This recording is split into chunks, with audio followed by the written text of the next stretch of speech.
68세 엄마가 딸 몰래 집을 담보로 잡은 진짜 이유. 결국 딸이 울면서 털어놓은 충격적인 진실.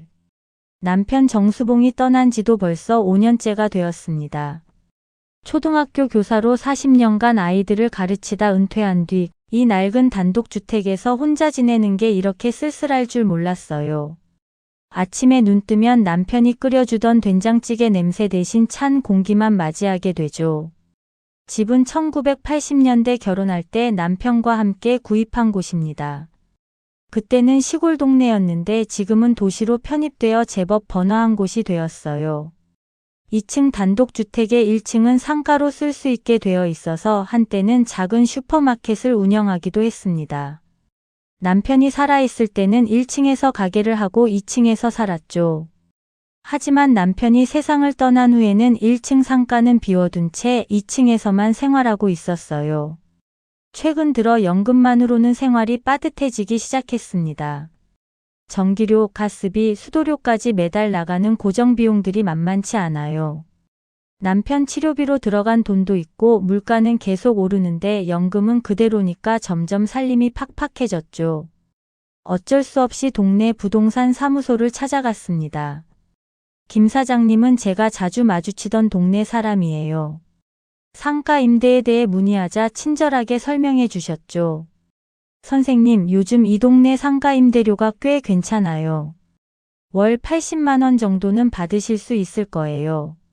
그런데 보증금은 어떻게 되나요? 보증금 없이 장기 계약으로 하시면 어떨까요? 대신 계약금을 좀 더 받으시고 월세는 조금 높게 책정하는 거죠. 요즘 장사하는 분들도 목돈 부담 없이 시작할 수 있어서 좋아하세요. 계산해보니 월 95만 원씩 들어오면 생활비 걱정은 덜 수 있을 것 같았어요. 계약금도 500만 원을 받기로 했습니다. 하지만 마음 한구석에는 불안함이 있었죠. 그런데 김 사장님, 요즘 자식들이 부모님 집을 어떻게 생각하는지 아세요? 김 사장님은 잠시 생각하더니 조심스럽게 말했어요. 솔직히 말씀드리면 요즘 자식들이 부모 집을 미리 처분하려는 경우가 많아요. 특히 경제적으로 힘들어지면 부모님 집을 팔아서 해결하려고 하죠. 대비하세요, 선생님. 그 말이 가슴에 깊이 박혔습니다. 우리 딸 수진이에게는 이 계약 얘기를 하지 말아야겠다고 생각했어요. 수진이는 최근 연락이 부쩍 뜸해졌거든요. 전에는 일주일에 한 번씩은 안부 전화를 했는데 요즘은 한 달에 한 번 정도만 연락이 와요. 계약을 마치고 집으로 돌아와 2층 거실에 앉아 있는데 왠지 모르게 마음이 무거웠어요. 500만 원이라는 계약금이 통장에 들어왔지만 기쁘기보다는 걱정이 앞섰죠. 혹시 수진이가 알게 되면 뭐라고 할까 싶어서요. 그런데 며칠 뒤 갑자기 수진이가 찾아왔어요. 평소와 달리 미리 연락도 없이 그냥 나타났습니다. 현관문을 열고 들어서는 수진이의 표정을 보니 뭔가 심각해 보였어요. 엄마, 안녕하세요. 어머, 수진아. 갑자기 웬일이야? 연락도 없이. 그냥 엄마 얼굴 보고 싶어서 왔어요. 수진이는 평상시보다 말수가 적었어요. 차 한 잔 끓이며 딸의 얼굴을 자세히 봤습니다. 예전보다 살이 빠진 것 같고 얼굴도 어둑어둑해 보였죠. 요즘 일 많이 바빠? 그냥 그래요. 엄마는 요즘 혼자 지내는 거 힘들지 않아요? 그 질문을 들으니 가슴이 철렁했어요. 왜 갑자기 이런 질문을 할까 싶어서요. 뭐가 힘들어? 엄마는 잘 지내고 있어. 혼자 사는 게 위험하지 않아요? 특히 밤에는. 수진이의 말을 들으면서 이상하다는 생각이 들었습니다. 평소 같으면 이런 걱정을 표현하지 않았거든요. 더 이상한 건 수진이가 집안을 유심히 둘러보고 있다는 거였어요. 1층은 여전히 비워두고 있어요? 응, 그냥 창고처럼 쓰고 있어. 혹시 임대 생각은 없어요? 요즘 상가 임대료도 괜찮다던데. 그 순간 온몸이 굳어버렸습니다. 왜 갑자기 임대 얘기를 꺼내는 걸까요? 혹시 제가 계약한 걸 알고 있는 건 아니겠죠? 아니면 정말로 집을 처분할 생각을 하고 있는 건 아닐까요? 글쎄다. 아직 생각해 본 적 없어. 거짓말이었어요. 방금 며칠 전에 계약을 했는데 말이죠. 하지만 수진이의 반응을 먼저 보고 싶었습니다. 수진이는 그날 저녁을 함께 먹고 갔어요. 하지만 내내 뭔가 어색한 분위기였죠. 딸이 집을 나서는 모습을 창문으로 지켜보면서 가슴이 답답했습니다. 그날 밤 잠이 오지 않았어요. 부엌에 물 한 잔 마시러 나갔는데 혼자서 중얼거리게 되었어요. 혹시 집을 팔 생각인가? 그 생각이 들자 김 사장님의 말이 다시 떠올랐어요. 요즘 자식들이 부모 집을 미리 처분하려는 경우가 많아요. 정말 그런 건 아니겠죠? 우리 수진이가 설마 그런 마음일 리는 없을 거예요. 하지만 오늘의 행동들이 너무 이상했어요. 집을 유심히 보고 임대 얘기까지 꺼내고 평상시와는 전혀 다른 모습이었죠. 그렇게 며칠이 지나고 또 예상치 못한 손님이 찾아왔습니다.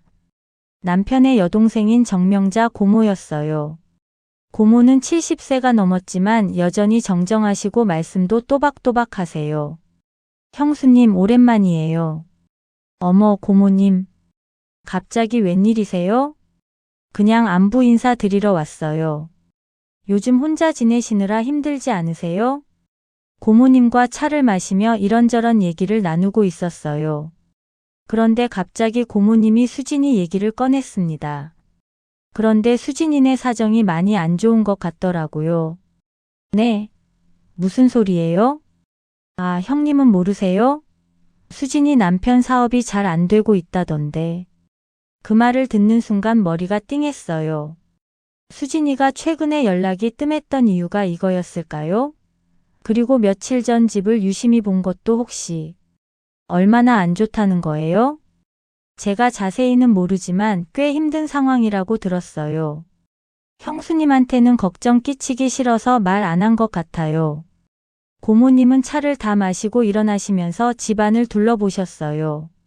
그러더니 갑자기 진지한 표정으로 말씀하셨습니다. 형님, 이 집은 절대 내놓지 마세요. 아무리 자식이라도 집은 함부로 처분하는 거 아니에요.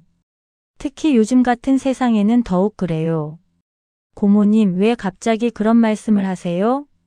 제 주변에서 본 일이 많아서요. 자식들이 경제적으로 힘들어지면 부모님 집부터 생각하거든요. 물론 수진이가 그럴 아이는 아니겠지만 그래도 조심하세요. 고모님이 가신 후 더욱 불안해졌어요. 수진이의 사정이 안 좋다니. 그렇다면 며칠 전의 행동들이 설명이 되는군요. 혹시 정말로 이 집을 팔 생각을 하고 있는 건 아닐까요? 그날 밤도 잠을 설쳤습니다. 생각이 꼬리에 꼬리를 물면서 나쁜 쪽으로만 흘러갔어요. 40년 동안 살아온 이 집을 떠나야 한다면 어디로 가야 할까요? 요양원이라도 가야 하는 건 아닐까요? 며칠 뒤 드디어 수진이에게서 전화가 왔어요. 엄마, 시간 있으실 때 뵙고 싶어요. 집 문제로 얘기 좀 할 수 있을까요? 역시나 문제라고 했어요.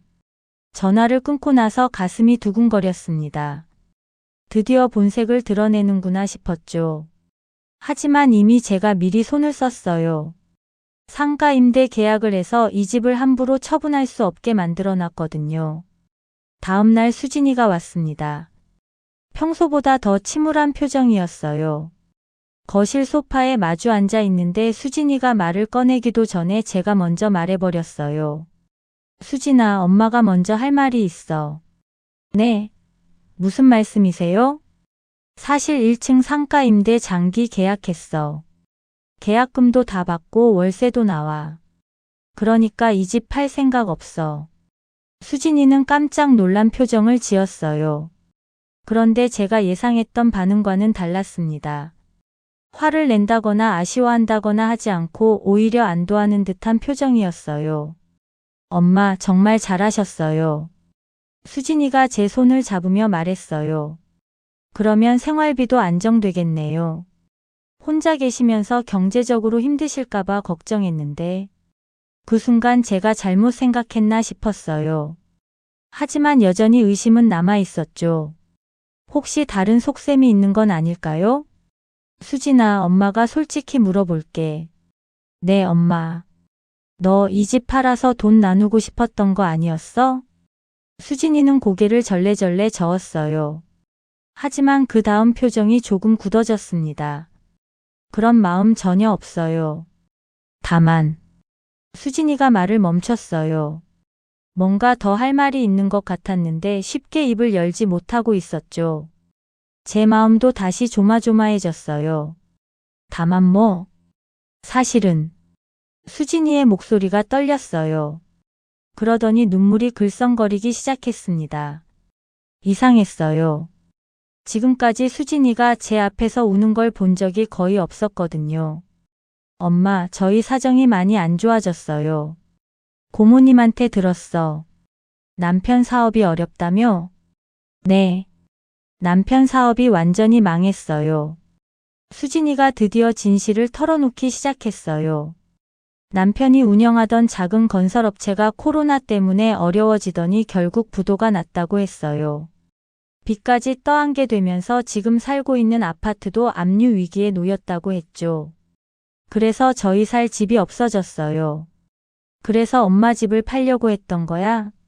아니에요, 엄마. 팔자는 생각 전혀 안 했어요. 그럼 뭐 때문에 집 얘기를 했던 걸까요? 수진이는 눈물을 닦으며 계속 말했어요. 혹시 엄마 혼자 지내시기도 위험하고 저희도 살 곳이 없어졌으니 2층에서 같이 살 수 있을까 해서. 그런 마음으로 집을 살펴본 거예요. 그 순간 제 마음이 무너져 내렸어요. 딸이 집을 팔려고 한 게 아니라 함께 살고 싶어 했던 거였어요. 제가 얼마나 딸을 의심했는지 생각하니 죄책감이 밀려왔습니다. 나는 또 미안하다, 수진아. 엄마가 왜 미안해요? 엄마가 괜한 의심을 했구나. 너를 믿지 못해서 미안해. 수진이도 울고 저도 울었어요. 그동안 서로를 오해하고 있었던 거였죠. 수진이는 제게 걱정을 끼치기 싫어서 사정을 숨겼고 저는 딸이 집을 팔려고 한다고 의심했어요. 그럼 정말 같이 살 수 있어? 물론이지. 이 집은 원래 우리 가족 집이야. 언제든지 돌아와. 수진이가 환하게 웃었어요. 오랜만에 보는 딸의 밝은 웃음이었죠. 그 후 며칠 동안 2층 방들을 정리했습니다. 수진이네 가족이 이사 올 준비를 했어요. 1층 상가는 이미 새로운 세입자가 들어와 작은 카페를 열 예정이라고 했어요. 월세 95만 원이 매달 나오니 생활비 걱정은 덜었죠. 무엇보다 좋은 건 혼자가 아니라는 거였어요. 수진이네 가족과 함께 살게 되니 이 큰 집이 다시 생기를 찾을 것 같았어요. 어제 저녁 2층 창문으로 내다보니 1층 상가에 카페 간판을 다는 모습이 보였어요. 새로운 시작이라는 생각이 들었죠. 이 집은 지켜졌고 우리도 지켜졌네. 혼잣말로 중얼거리면서 미소 지었어요. 남편이 살아있다면 이 상황을 어떻게 생각할까요? 아마 저처럼 기뻐했을 것 같아요. 딸내 가족을 품어줄 수 있고 경제적으로도 안정을 찾았으니까요. 때로는 의심보다 믿음이 필요하다는 걸 배웠습니다.